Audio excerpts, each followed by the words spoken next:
father and my grandfather started our business in 1937, and my wife and I came back to the business in the mid-60s. The good Lord's blessed our business tremendously over the years, and through the years we've had 15 to 20% growth, and so presently we have about 240 employees, and we sell in Indiana and all the adjoining states. Now what we sell is, we're farmers basically, and we grow corn and soybeans and wheat, and we market those in the 5-state area through a variety of other farmer dealers in those various states.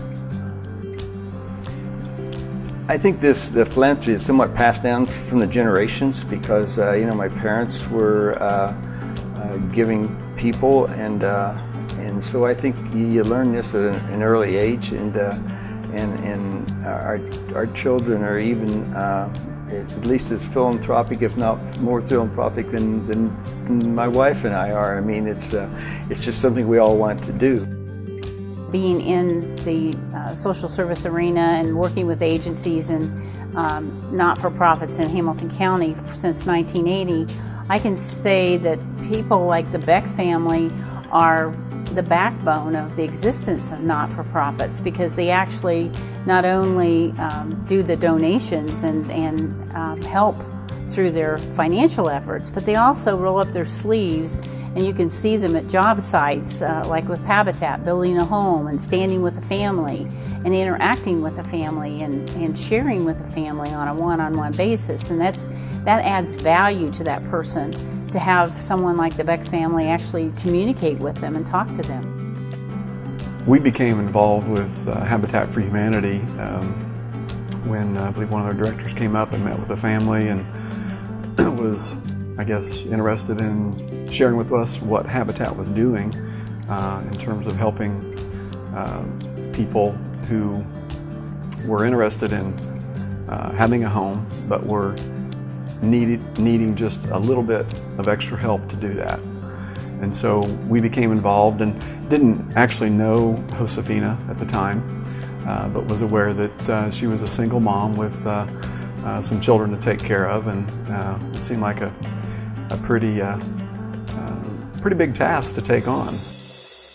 We were going to start a family again, with my ex-husband, but he decided to leave and pursue an affair he had for a few months. So we were left here with no home, no money, no job, and I felt like I needed a home for my family, and so I started seeking resources.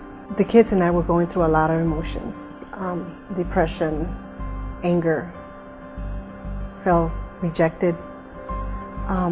One of the kids almost committed suicide, and the grades, my kids' grades were terrible. I mean, because of everything that was going on. And but good news came from Habitat. They told us that we were candidates to get a home. When I started my work at Habitat, Josie was already there. She was a family that had been selected for a home, but she was waiting on the waiting list. We were waiting for land, we were waiting for money, and she was so patient. She was just waiting for her home. We were short on the money as far as building Josefina's home, and then Beck Seed stepped up and donated a large amount of money for that, so we were able to start building her home.